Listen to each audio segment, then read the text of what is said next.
Hockeyiștii brașoveni, spectatorii știu acest lucru. Iată însă o pasă greșită. Timaru scapă pe contraatac. Timaru și este gol! Incredibil! Steaua înscrie în 3 contra 5. De mult n-am mai văzut asemenea realizare. Ioan Timaru punctează în inferioritate numerică. N-a trecut pericolul pentru Steaua, însă acest gol al lui Timaru ar putea valora enorm. Minutul 33 al meciului.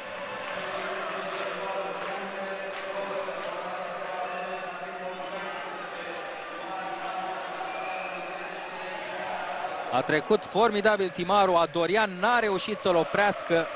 A driblat ca la carte Ioan Timaru. Cu siguranță cel mai important hocheist al Stelei.